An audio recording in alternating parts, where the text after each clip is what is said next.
This one's on. What am I about? That one's on me. That one's on you. Are we on? Yeah. I'll have to leave that bit in. We're on. Mate, I appreciate you taking the time to come on. How do you feel? What do you want to just go straight into this, or do you want to like lube yourself up a bit first? And, like, you know what I mean? Because it's quite a heavy hitting thing, yours, isn't it? And do you know what? Yeah, there's a few things, isn't there? Yeah, most people, and I'm not calling people, well, to be fair, if you take offence to it, it is what it is. A lot of people will come to me and tell me why they should come on my, but I'd be a good story because of this. Yeah. And you're one of, I reckon, 2 people who, when you told me, I've gone, that's actually fucking brilliant, and there's a lot to yours. Yeah. So yeah, we're straight in. Or what?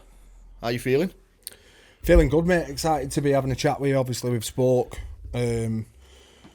over the past few months, haven't we, about getting this done. So it's good to like finally tie down a date and crack on. That was the hardest bit, wasn't it? Getting a day. Both busy people, but yeah, I wanted to come on and obviously share my story. Over the past like probably 2 or 3 years, have been a bit mad. Well, more than that if we go into the recovery side of things. Yeah. The drink and drugs and stuff, that's been like a decade of like obviously going out on a weekend and reining it in, going out like a yo-yo of abuse, and then stepped into recovery probably about 2 years ago with Breakfree in Liverpool, and then we had the situation where obviously I went home from work that day and I was flying, mate, with my recovery. It felt good. Yeah. I think I was nine months in, and obviously took my mum home from work and found my dad passed away at the side of the bed. And then that night the decision was made to have a drink, and it wasn't a bad thing that night. Do you know what I mean? It was a couple of drinks, but over the months it just crept in again, and it got a whole lot worse as well. So that there's a lot gone on, you know, in the last few months, difficult things. But I'm back on track now. Like I feel pretty solid. I've got a lot of work to do. Do you know what I mean? But it's But I think that's why like it was such a good thing, because it's so relatable this day and age. I'm not sure whether you've seen it. We had another lad on who he'd been through rehab and everything else, and it was a powerful episode, and a lot of people took a lot from it. And there's a lot to yours, like obviously the relatability of people might not know they've got a fucking problem with ale, and then they might listen to this and go, fucking hell, do you know what I mean? So like obviously you just mentioned there, like we're gonna like obviously go bit by bit as we said on the text like a couple of days ago, but we said it's been like a decade. Obviously it's only been bad like the last 2-3 years, but what prompted it all? Let's just strip it back. What prompted it all? Was it just like a bit of a party boy thing when you were younger? Yeah, of course. So it all started off like anybody, mate. Like going out, obviously, I used to go out at like 15, I think, started going out 16 with the rugby lads, do you know, like on a Thursday night after training and stuff. And it was just drink at that point. I never even knew like I had a problem, or it was just like everyone went out, got smashed, and that was that. Then I started working in Magaluf and got introduced to the world of drugs. It's a completely different world, isn't it, over there? Yeah, and it wasn't. I never had a problem with like. I was a personal trainer before I went to Magaluf, and I was pretty much like anti-drugs as well. Like, believe it or not, it didn't really do anything for me. But I think being in Magaluf, it like I was on my own, like no parents around. I wouldn't say I had strict parents, but they definitely weren't into allowing me to go and try like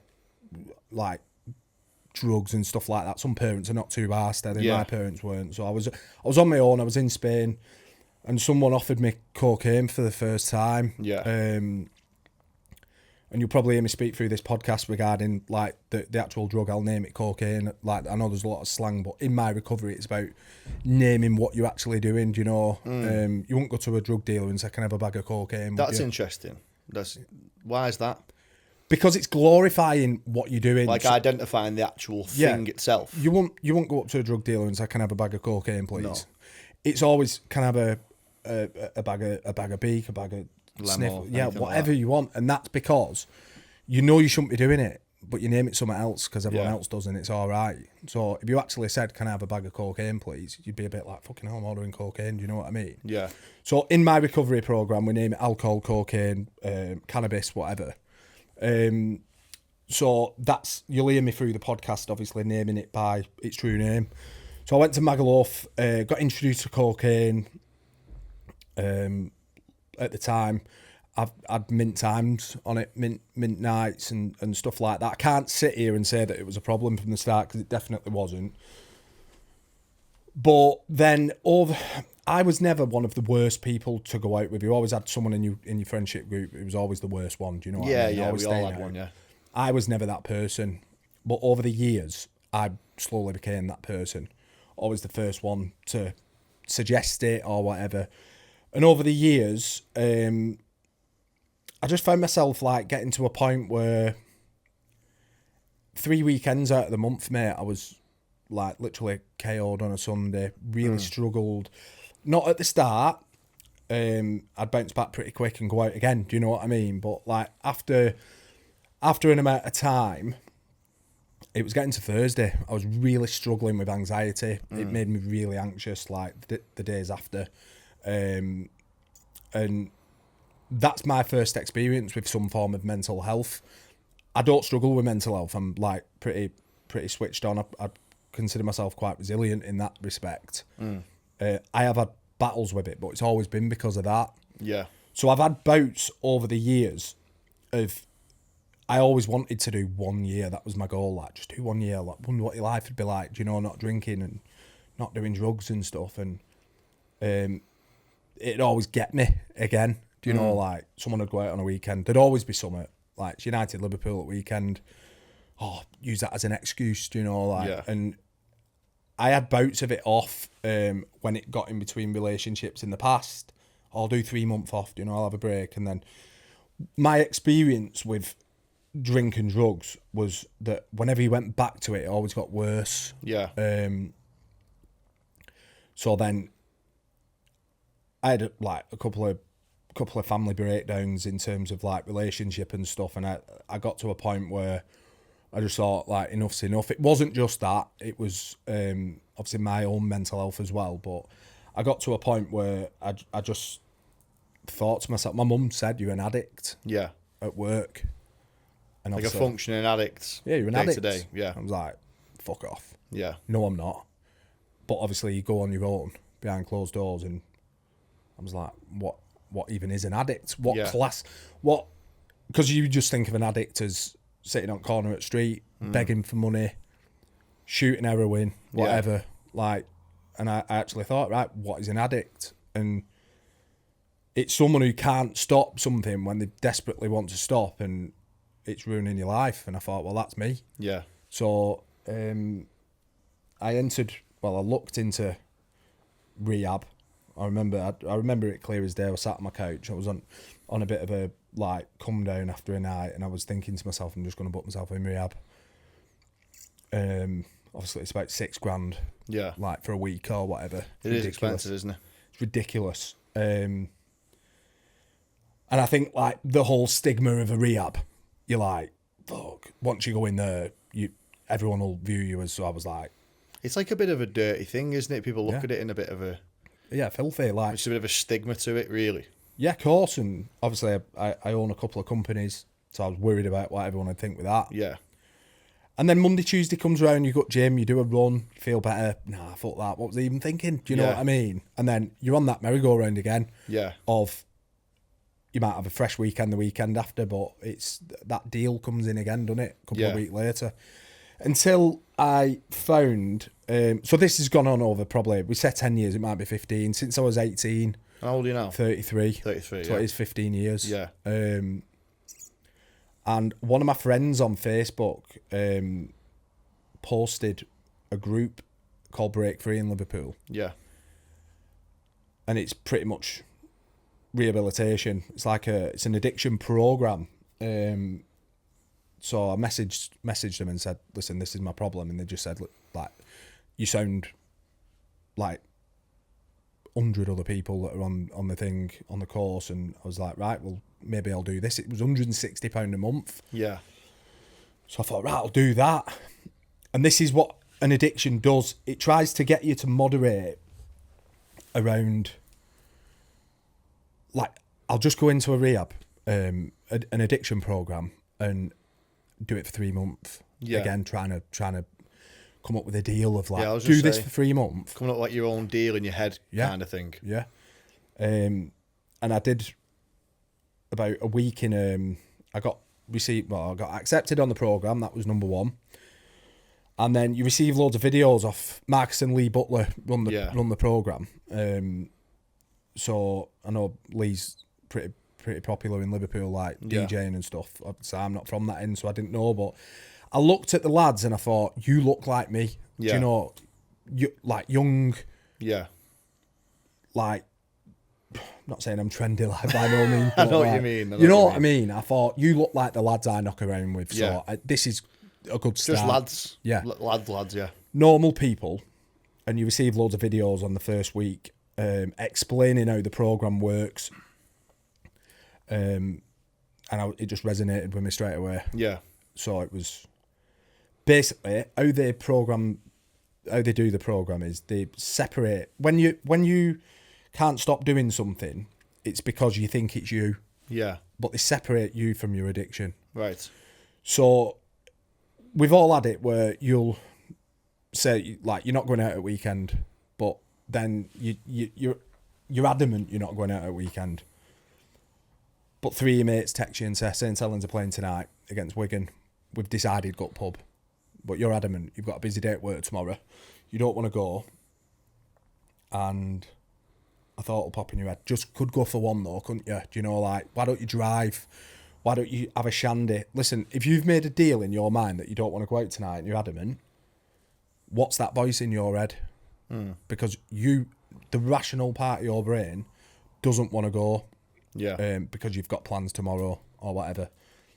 So if you've made a decision on that, what's the other thing in your brain to say, like, just go and have a couple?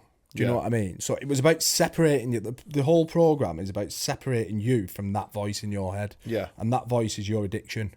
So what you do is you get entered into the program and it's a weekly meeting and a weekly walk.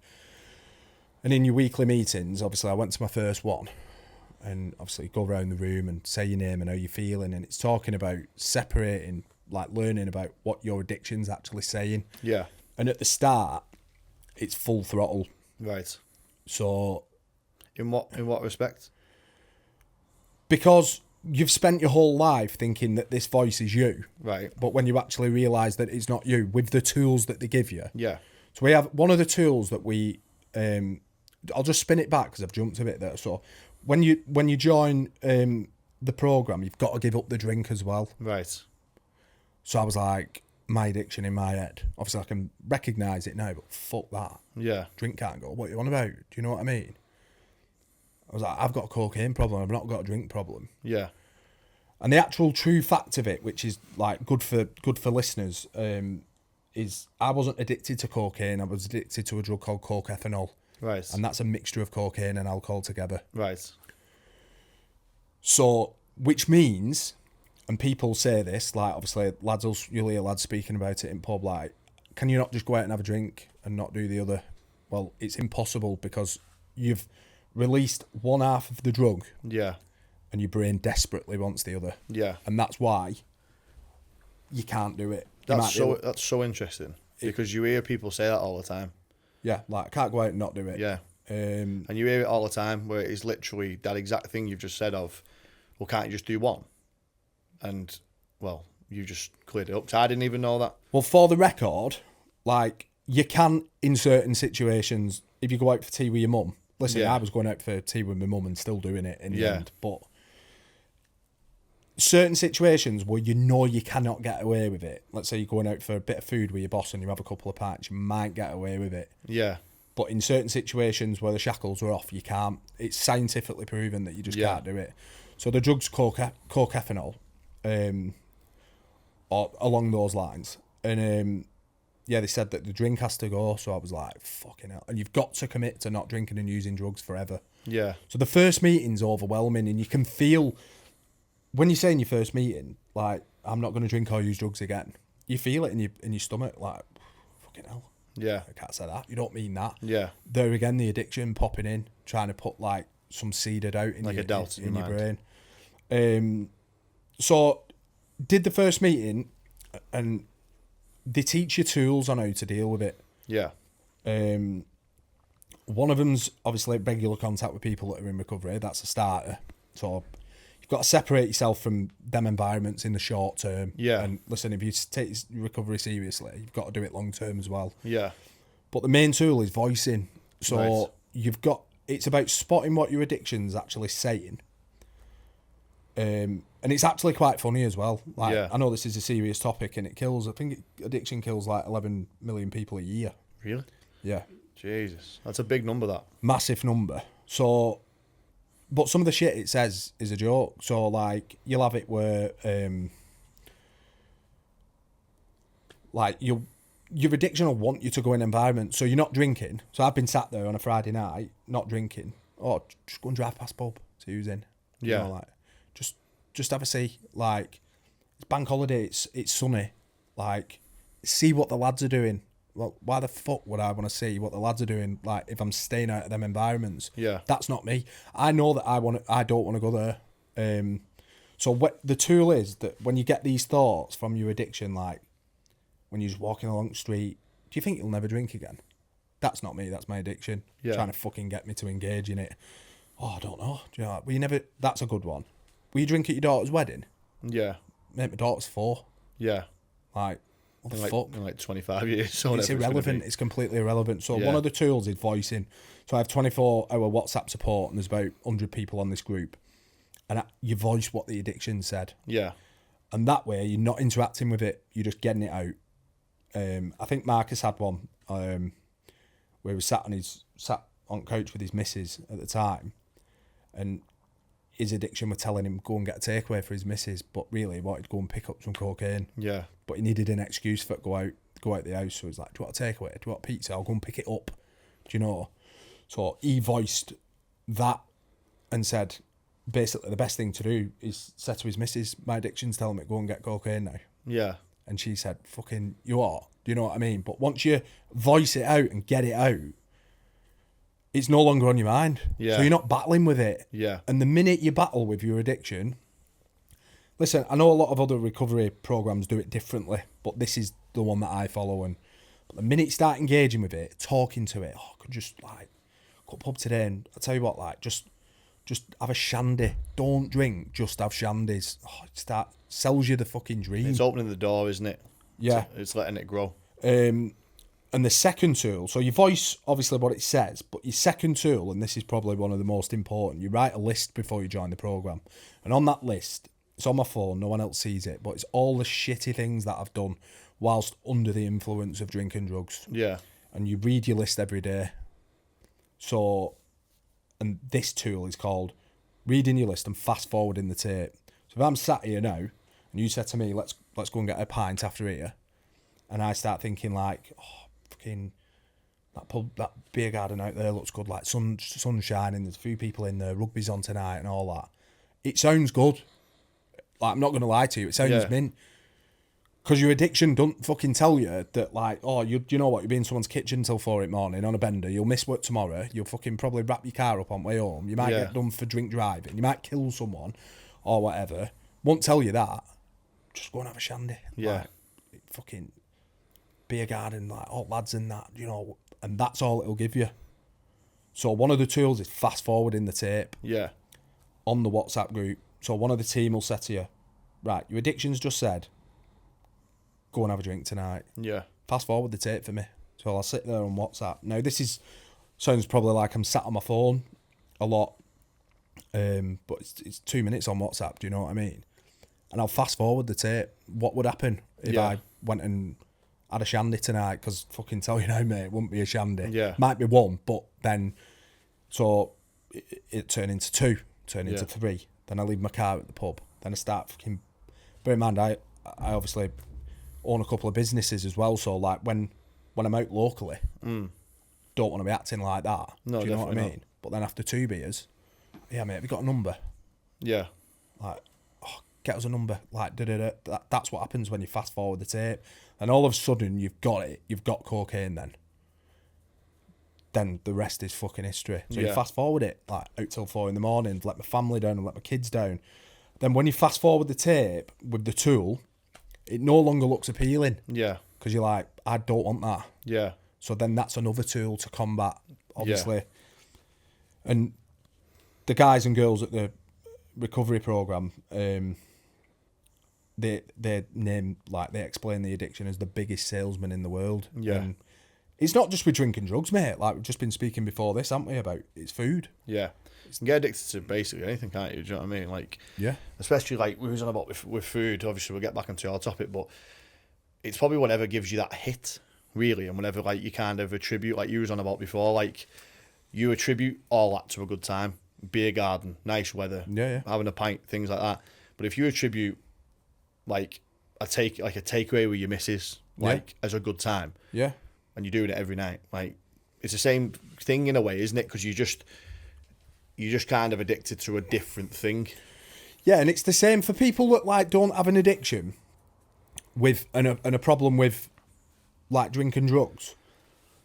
I explain it to like this addiction thing, what I've just been saying about like the voicing, and people will probably watch this and be like, what you on about? But imagine being on a diet and starting a diet today. Yeah. Or you've been on it 3 days, know that hard time where you're like, fucking hell, couldn't murder some chocolate here. And someone has a chippy at work on your dinner. Yeah.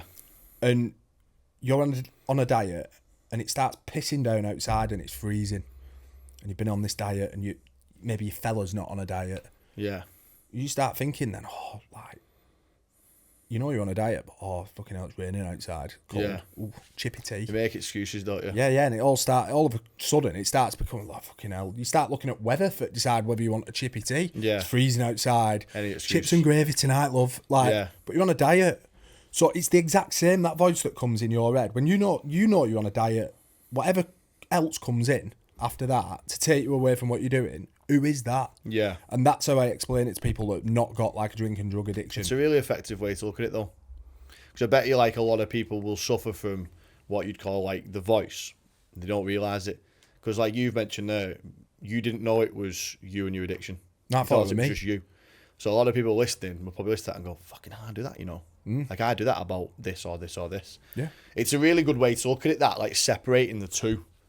Like one of them was trying to like get you round to the idea and one of them's you.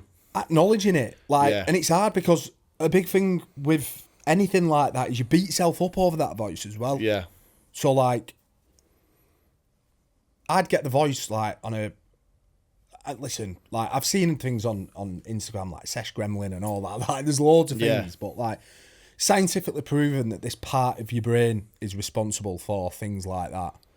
But it all sounds good at the time, but you really feel guilty about it as well, because if I've been on plan with you for a week and I've smashed it and I have 2 days off because I've smashed it, because the voice has come in like, get a kebab tonight, then it's like Mackie's breakfast in the morning and all that. You don't feel mint after you've done it. You feel mint when you've hit your goal and you've done it, because you're like, that's well deserved. But if you cheated on plan, you don't feel good. No. So you let yourself down essentially, haven't you? Yeah, because it's your conscience, or it's everyone has it. Self-procrastination, whatever you want to call it. But it's like, with people, it's different on a diet, because I mean, people are on a diet most of the time for just lose weight for the holiday or something like that. Do you know what I mean? Feel good about yourself. But addiction, it's life. Life-threatening. It's completely different, isn't it? Like it's like a much more diluted version of what an actual addiction is, isn't it? Really, when you think about it, like it's nowhere near as, like you said before. Like I highly doubt having a fucking chippy tea kills 11 million people a year. No, and you don't argue. This is the thing, what they say at the programme, like, you don't argue about going and having a bowl of cereal at night. Yeah. You don't sit on your couch, like, Lee says this a lot, like, you don't argue about going and having a bowl of crunchy nut when you sat on the couch at night. Just go and get a fucking bowl of crunchy nut. You don't think, oh, just have it without the milk and all that kind of stuff. You don't do that. So you know it's not a problem. Yeah. Like, if you want a bar of chocolate, go and get a bar of chocolate. Do you know what I mean? But you do that with, when you know you've got a problem with drinking drugs, you torment yourself about it. I know I shouldn't go to pub tonight, but fucking hell, just go and have a couple. Do you know? And so that it's a problem. Because if it's not a problem, just go and do it. Do you know what I mean? Definitely. So the recovery thing will save my life. Yeah. And I know that for a fact. Like, people just look at use as in going out on a weekend and like having a messy weekend, but like when it gets worse and worse and worse, and the amount that you're using and stuff like that, I know for a fact, especially after the amount that I changed after my dad passed away, I know it will kill me. Yeah. I have no doubt about it. So I throw myself into my recovery. I enjoy it. And another tool is you have your list of obviously all the things you've done under the influence. You have a list. You have, well, I call it the good list. I was about to say, do you have a separate list of things that you do? List, mate, and it's fucking a mile long. Yeah. Since stopping drinking and using. Yeah, yeah. Trust me. Yeah. You've got to compare both. You can't just be like, oh, look at what I did. I have a list and I put photos of my holiday with my kids, my family, my partner. Just got engaged, you know what I mean? Like, it's all on there. How long have you been with your missus? Just over 2 years. Yeah.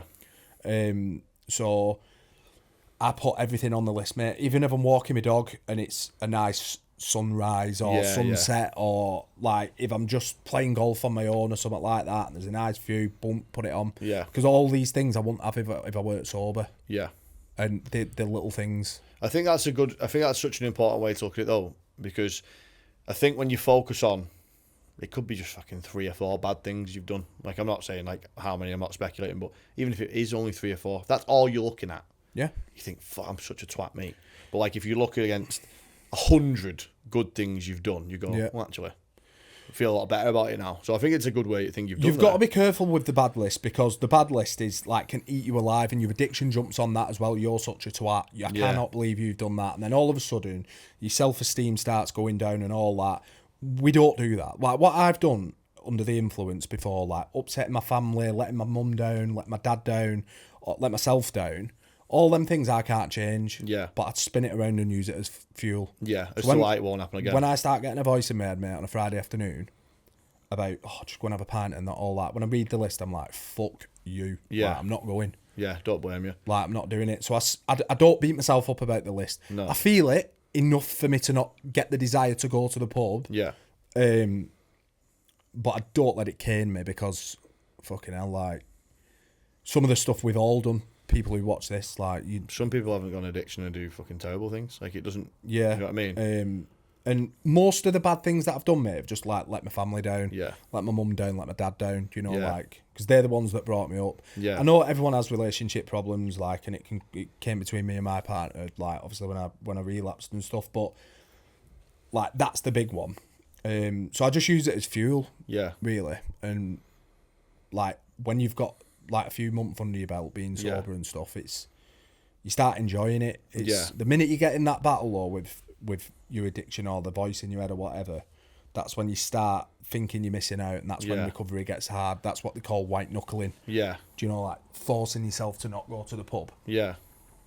So that's why the list is those who have no desire to do it. But it's like it's something I'm really proud of. It's something that is a work in progress as well. Like, I've not completed recovery. Yeah. Like, I did 9 months before, and I think I'm about 4 months in now. This is forever. Yeah, we'll get into that in a sec. What's it called? Break Free? Break Free in is Liverpool. It just in Liverpool? It's only in Liverpool. I'm gutted that they've not span it out, and I'm sure they will in future. I'm shocked they've not rolled that out to like UK. To people that like obviously watch this, if you've got a family member, your son, your brother, whatever, who's got a problem, or you think has got a problem with drinking drugs, the hardest thing in the world is to get them to admit it. Yeah. So, but if they're at a point where they admit it, you get 24-hour WhatsApp support, you get a weekly walk in Liverpool on a Saturday morning, and you get a weekly meeting. Yeah. And they do gym sessions on Tuesday and Fridays or something like that. They've just done a walk in the Lake District, like camping under stars and all that. So there's tons of stuff. Yeah. It's 160 quid a month. That's so good when you think about how much other rehab stuff costs. It's 160 quid a month. Yeah. Mate. Like, you'd spend that on one sitting. Yeah. Drinking and using. So well, yeah, that's another good way to look at it as well. You'd spend way more than that. Look at how much you're saving. Yeah. And not only that, mate, like, let's be honest, you're getting your life back. Yeah, it's not even the saving, it's the value of you getting your life back for what? You like get 40 quid a week? But you've got to be ready. The main question for people going in is, have you had enough? Yeah. And there are people that turn up and they're not at that stage yet. No, on that, like, it's okay as well to be at that stage. We all fuck up. Like, Yeah. none of the people that set up Break Free, like, Bosch Recover It first time. Everyone's Yeah. multiple relapses and all Yeah. that. But it's, like, for people that have a family member that's struggling, maybe he's, like, on the brink of a divorce, Yeah. going to lose his kids, Yeah. just doing it every weekend, all that, and to have an opportunity to learn something and go on a course, you get your life back. I think £160 a month is really affordable. And do you know what? The people on it, mate, it's not just about addiction either. It's about dropping your fucking ego, Yeah. admitting when you're wrong, trying to be a better person, all that kind of stuff. So it's like, It's for a full me, journey, isn't it? yeah, and we all have this stigma about, like, I know so many people that have a problem with cocaine, Yeah. so many, and they'll sit there and they glorify it all weekend, like, oh yeah, like, get a bag in on a weekend and that, we get like, oh, mint, and then, listen, like, you don't fucking hear from them until Wednesday. Yeah. Because they're all grim, Yeah. and they're all not doing much, or they're depressed or whatever. So, like, my message probably being on here is, like, if you, like, don't be scared, you know, to admit you've got a problem. Yeah. Don't be scared of it. Like, you get your life back. It's half the battle, isn't it, really? If you go out once a month and you enjoy it and it's not coming in between your life and all that, crack on. Yeah. You know what I mean? I'm not sitting here like Dalai Lama telling people not to drink. Do you know what I mean? I'm not going to do that, because I had a lot of good times and my dad loved to drink. Yeah. Like, his life was about going pub with lads, putting a bet on. He didn't have a problem though. He could have fun and come home to my mum. Yeah, yeah. If you're not that person and you are the person that takes it to extremes all the time and you're ready to, like, give up, Yeah. or at least open your mind to it, I wouldn't recommend anyone. Like, I mean, there's loads of recovery services out there, but Break Free, for the money as well, Yeah. and what they offer you is life changing. Yeah. It's a good shout out for them, that, mate. That's why I just wanted to take a bit of time before we moved on, because someone could be listening to this now, like, fucking hanging off all your words and not know where to go. Suicidal. But they could literally go, fucking break it. And in the time we spoke, they could have Googled it and got in touch. Yeah, do you know just what I get mean? in touch over the website. Yeah, Going back to what you were saying, just like stripping it back again. So, you said you haven't made a full recovery. What's considered a full? So Forever. Is it? forever. Right. So when you said before you've done 4 months, was it? 9. 9 and 4, is it now? Yeah. Something like that. 9 and 4. Yeah, Right. So with your 9, what was it that brought you 9? Was it your dad? my dad. Right. Do you want to get into that? Yeah. If I'm taking full accountability for my own recovery now, like, I was falling off the wagon slowly before. Right. And that was just the final push, you think? Meetings, sometimes missing a meeting. Yeah. Because I've got to drive from Blackpool to Liverpool every Wednesday night after work. So the long nights, you know, I'm only getting home at 9:30 and stuff like that. So it is, your addiction comes in with, I know I should be at them meetings, but my addiction comes in and says, fucking hell, you've been busy at work this week. Why don't you just fuck it off, take it off? Do you know what I mean? And then it's one of them, and, like, I was doing that, like, before, so I'm not going to sit here and say that, like, my dad passing was, like, I've got to take responsibility for my own actions, but yeah, like, obviously I'll explain to you what happened. So we was at work, my mum works with me, and I was just talking to her, and he was supposed to pick my daughter up from nursery with my mum at 5 o'clock or something. So he was picking my mum up from work at 4:30, and he didn't show up. So obviously the texts are flying, like, where are you? Coming up with all these scenarios of, like, might have felt sleep, do you know, like, might have, like, lost his phone or whatever. So I said to my mum, like, I'll just drive home. We'll go the route that he normally comes. Do you know, if in case he's crashed car or whatever. Yeah. And that drive home, well, I remember it clear, and I even feel funny talking about it because I don't touch on things like this, but I should. Do you know what I mean? Yeah. You think, like, I remember thinking, like, I wonder if he's, like, collapsed in Sainsbury's or he's fainted or, Yeah. because, like, he wouldn't fall asleep. Do you know what I mean? It starts getting irrational, doesn't it? I knew that, do you know? And then I thought, like, what's the most rational thing I can think of that, like, and the best I could come up with is passed out shopping. Yeah, yeah. Like, he might just be sat in back of an ambulance, bumped his head or something. And my mum said to me, I remember my knees shaking. every Kia Sportage that drove past me, I was like fucking on Kia alert, mate. Because I drove a Kia, I was like fucking knees were shaking. And my mum said just as we turned into the street before, she said if his car's there, we've lost him. And we turned in and the car was there, and she was obviously like, I'm trying to console my mum at this point as well. Sorry to interrupt you. Why? Did I had prior health issues, or was it sudden? Yeah, he had a couple of issues with his heart. Right. So it wasn't just out the blue then. Yeah, no, it was out of the blue. Yeah, he was fine, fit, and healthy. Like, right. He had a couple of issues with his heart, but not like where he needed surgery or just like medicated. You know, fine, could go to gym, like all that clearance for that. Oh, so he was just healthy then, wasn't he? Yeah, yeah, pretty much. Like a couple of little issues as you get older. And she said, like, if we turn the street, like, we've lost him. So we turned in car there and that, and I was like, fucking hell. Like, and then we pulled in, and I remember clear as day, my mum had this blue thing on a key. Do you know them little fucking lids what you put on top of a key? Yeah. And I said, I'll do this. And she pushed me out of the way and said, I'm doing it. And she turned the key. I remember that clear as day. And we walked in. And it was 2, and then I did 1. She said, John, and then I shouted, Dad. So we couldn't see him in the kitchen because it's all open plan. And we went upstairs, and then I heard a wail from my mum, like she was about a yard in front of me, and then I saw like what I saw. So that was like a fucking big shock. But at the time, it was sudden as well. Like I don't know what's it. I don't think there's any easier or harder people dying of illness or like suddenly like they're all hard. You all see people suffer. But there's something about that, mate, that fucking like it was like someone shot you with adrenaline and turned your brain off at the same time. Yeah. So you're running round like a headless chicken, really. Yeah, like, I wasn't even upset. I was like fucking I rang my partner and said, my dad's died. And she was like, I'm coming now. And then I went and knocked on. Obviously, I'm running at this point, but like in my head, I'm like, my brain had not caught with what were going on. And that with that, like fucking, it was hard. I've struggled more months after than I did at the time. Yeah. I mean, not many people know this. We've spoke about it, haven't we? I went to a golf competition the day after. Yeah. Absolute bananas. But that I've never experienced shock in my life. Yeah. That was shock. Yeah. I played one shot, burst into tears and ran off home. Yeah. I was completely just flabbergasted with it all. Yeah. So yeah, we lost my dad in July. I think it was last year. July last year. Wow.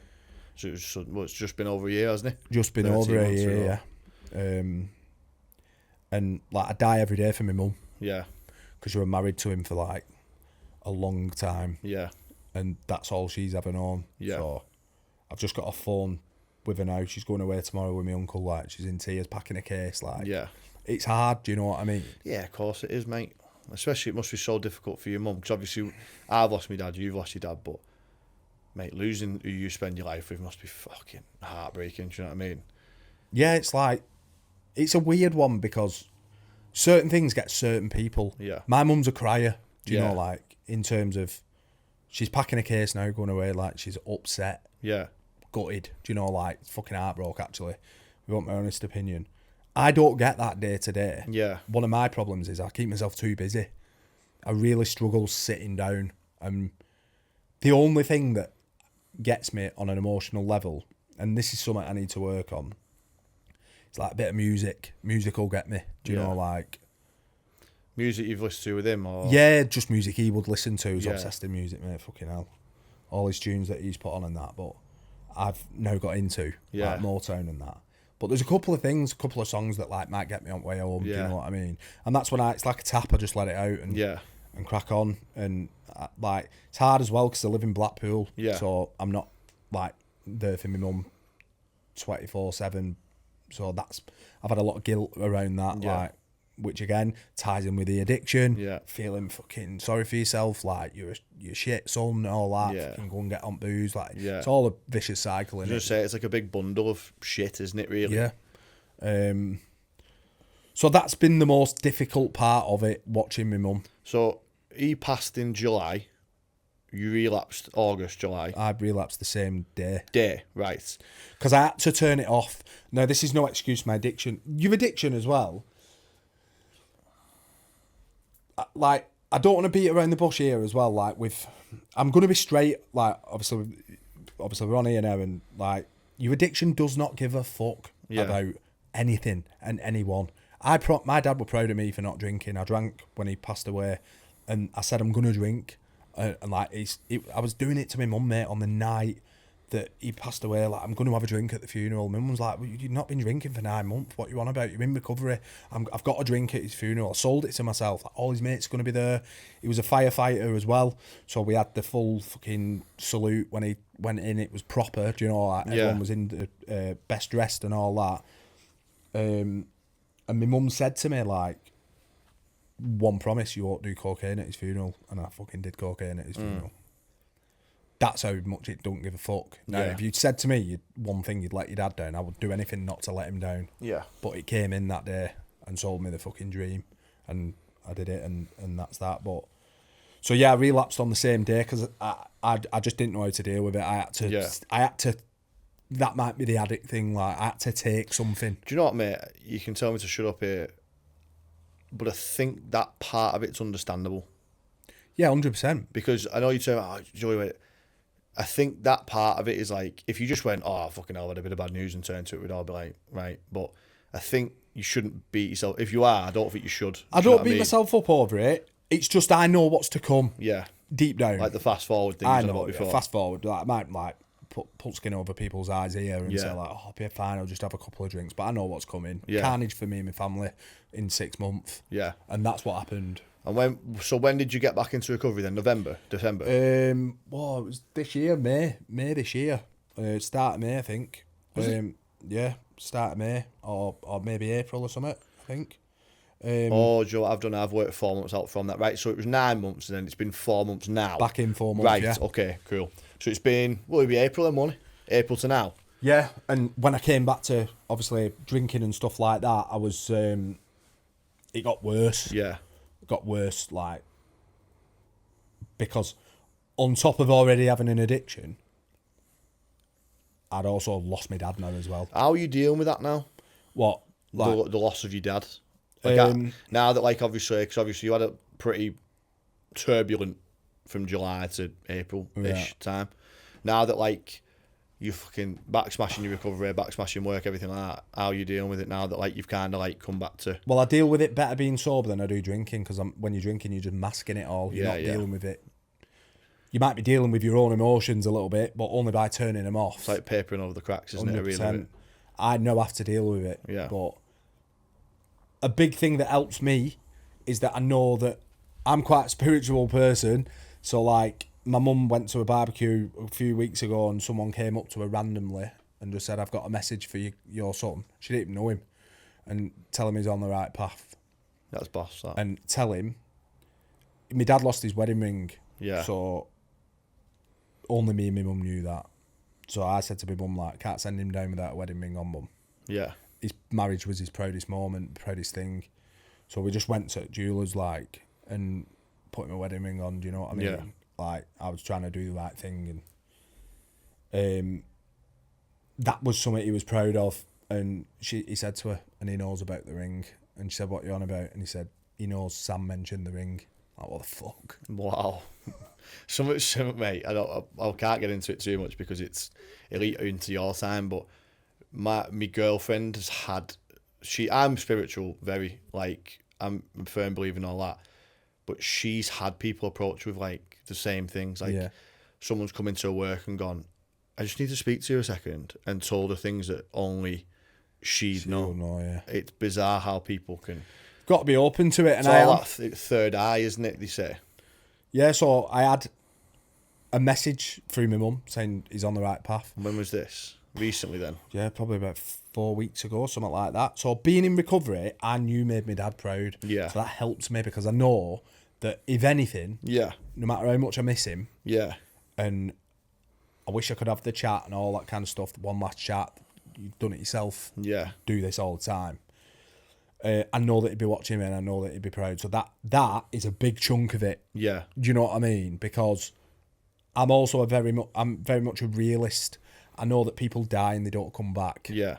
So I've got my head around that. Yeah. Like, I know he's not coming back. We're not having one last Yeah. round of golf or whatever. Nearly said beer then. Addiction coming in. One last round of golf and all that. So I know. So in the meantime, it's just about like making him proud and trying to look after my mum as well. That's how I deal with it, and I've still got a lot to work on because like one of the things that I do is stay busy. Yeah. Busy doing bollocks. Yeah. And that's a mask as well. So just to kind of, it stops you actually addressing the issue, doesn't it? Because you make yourself too busy doing other stuff. Yeah. To be like, what's the word to use? Be in a position where you can deal with it yourself. Yeah. But things have been good, mate, the last, 4 months, haven't they? Let's end it on a positive note. Things things have been mint. Proud of my recovery. Again, got a lot of work to do with that, and that is forever. I've opened a new business in the past. When did I get it? Feb. So, got to a point now where that's at a point where they're both doing well, so that's good. And I've just changed, mate, over the past, few months and years. I've changed since my dad passed. Yeah. A lot more chilled, and things seem to be going in the right direction. And that's helped. So yeah, I'm chilling. Yeah, mate. To be fair, I bet it's one of them as well. I don't want to get too fucking emotional, but it's you're doing yourself proud. But mate, I bet you everyone's mega proud of you. Your kids will be when they get a bit older. Yeah. If you tell them or if they understand, and then your missus will be, your mum will be. Yeah. You're in a good. And even that about your dad as well, mate. That'd put you in such a fucking good stead with everything. Do you know what? I really struggle with compliments. Yeah. So when people say you're doing well, you're proud, I'm fucking whatever. Do you know what I mean? I can't. I'm the same as you, mate. I'm the same as you. So I bat it off. I'm just nice one. Do you know what I mean? So that's again something personal. You can go deep and deep. You probably do this podcast for 4 hours. Do you know, talking about the depths of personality growing, all that kind of stuff. But over the years, I'll probably get better at accepting a compliment. Do you know? Yeah. But for me, as long as I know, that's all that's important. So yeah. Happy days, mate. Well, we've only got a couple of minutes left, according to Chris. Yeah. Is there anything? I know, obviously, you give a shout out to Breakfree before. Is there anything else you want to drop for people, or are you happy with everything? No, there? just that final message again, mate. For me, recovery saves lives. Yeah. And a lot of people say, "Oh, what do you mean never drink or use again?" And I only do this, I only do that. That's fine. If you don't have a problem, you don't have a problem. If you're in a position where male or female, if you're drinking, using drugs, it's ruining your life, you're becoming a shit parent, shit partner, shit person, and you know that you want to stop, but you don't know how, get in contact with Breakfree in Liverpool, because they will literally give you the tools to save your life. You've got to want it, but that for me would be the most valuable message. The takeaway. If you're in that point where you're sat at home in your house and you're thinking about how the fuck do I get out of this, or what's left, doing myself in, or whatever, contact them. Yeah.